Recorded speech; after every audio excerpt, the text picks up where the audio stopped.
Before the crew goes to sleep, the final activity is to move the station arm over to the MBS. I've got a video here that shows some of the SPDM work that's happening for this day. So following EVA 3, the station arm will grapple and release the SPDM and take it to its overnight park position. And then ground controllers will start doing checkouts on it from the ground. There's no motion involved, that's just checkout of the various boxes.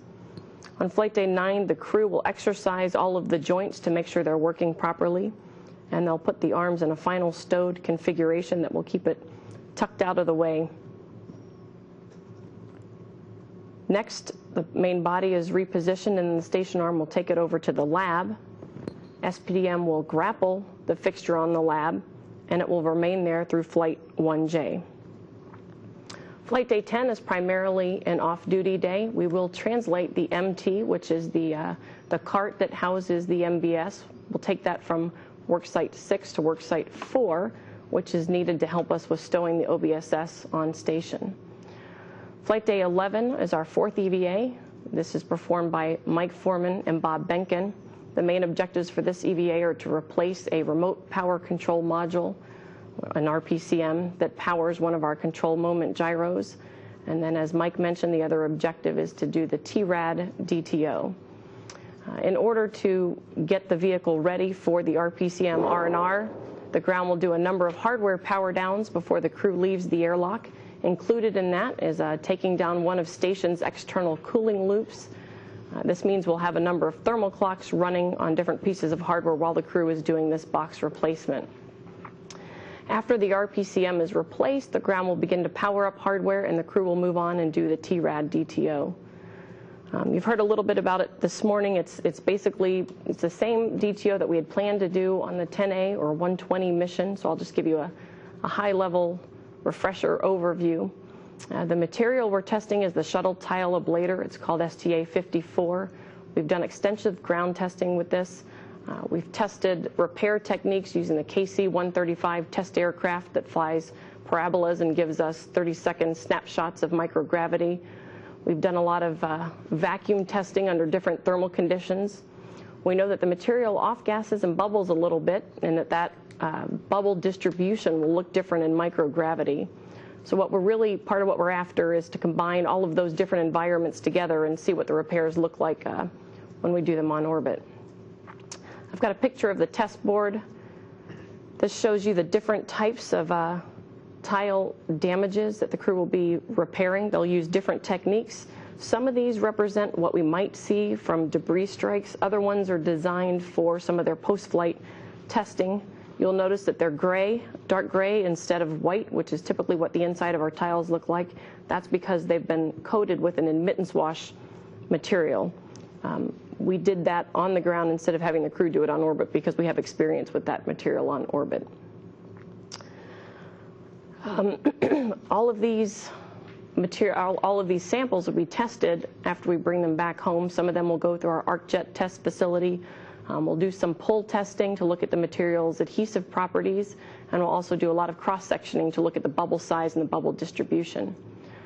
After the crew finishes preparing the samples, they'll transfer all of the tools and the tile board over to the shuttle's tool stowage assembly, where it will stay for the remainder of the flight and then be unloaded after the orbiter returns to the ground.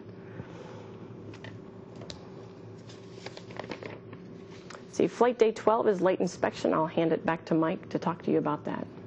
Thanks, Dana. So flight day 12 is a little different for a docked mission. We are going to be doing our thermal protection system inspection docked this time. As you know, we do one on flight day 2 to check for any ascent debris that might have come off, and then towards the end of the mission, we check again to make sure that we didn't take any damage from any micrometeorite or orbital debris strikes that might have occurred. So we scan the wings. The RCC is particularly susceptible to these kind of hits, so we scan to make sure they didn't take any damage. Because we have to leave the boom behind on this mission, we're going to need to do that scan before we take it over to the space station. To give you a little background there, the Japanese module was built long before the requirement to have an OBSS existed, so it doesn't have there was a clearance problem basically in the payload bay. That actually occurred on 1E with the Columbus module and on this mission as well with the Japanese logistics module.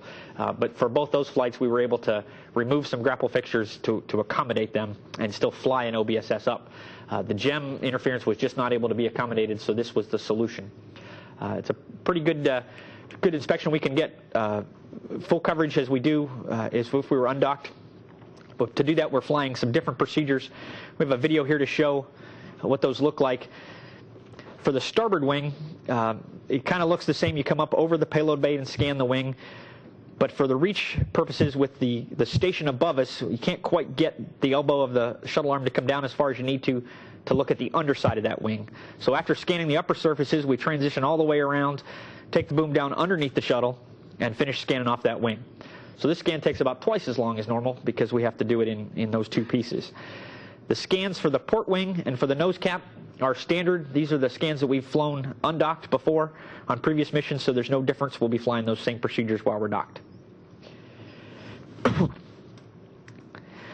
On the shuttle side, it'll be Dom Gorey, Takal Doi, and Greg Johnson Box, our pilot, flying the arm for those scans. So that ends Flight Day 12. Pretty much it's going to take us the whole day to complete those scans and downlink the video and the data. Flight Day 13 is our last EVA, EVA 5. The first objective here is to stow the OBSS on the station. Bob Benkin and Mike Foran will be going out the door for that EVA. It'll be their third EVA each. The sensors out on the end of the boom are very thermally sensitive. They get cold very, very quickly.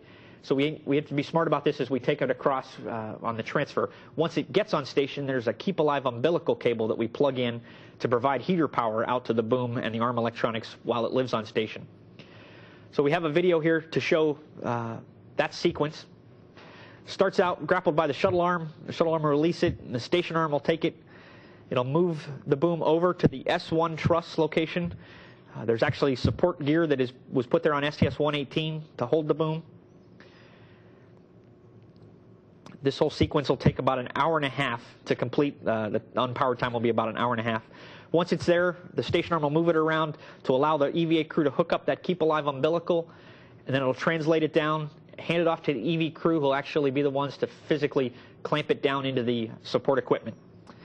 At that point, it is secured on the station. We have a graphic as well that shows the hardware while it's on OBS or on the station. If we can show that graphic.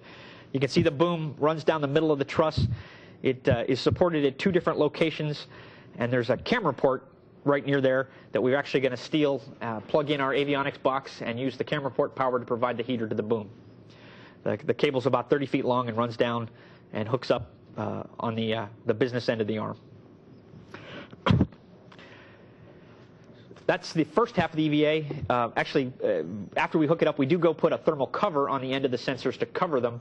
This provides a little more thermal protection as well as protects the optical surfaces from any orbital debris strikes that might occur so they don't get degraded for the few months that it'll live on station.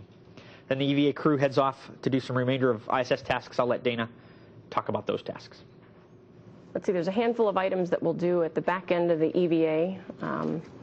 We're removing some launch locks from the Node 2 Nader CBM. That's in preparation for the mission after next. That's to help accept an MPLM at that docking port. Some of the other activities we're going to do are related to the starboard sarge. I think you heard this morning that we removed a trundle bearing assembly on one of the stage EVAs last fall. We brought that home with us on the last mission as part of our failure investigation. We're flying up a new one, and we're going to reinstall that on the starboard sarge. That'll give us the capability to more easily auto-track the starboard sarge if we need to for power failures. The other activities we're doing are we're going to remove some of the sarge covers and complete some of the root cause investigation with inspections of the cover and inspections of the race ring. That completes EVA 5. Flight Day 14 is mostly an off-duty day. We will be transferring one of our U.S. science racks from the lab over to the Columbus module. And then that takes us to Flight Day 15, which is undock, and Mike will talk you through undock and landing. See, Flight Day 15, we'd usually be talking to you about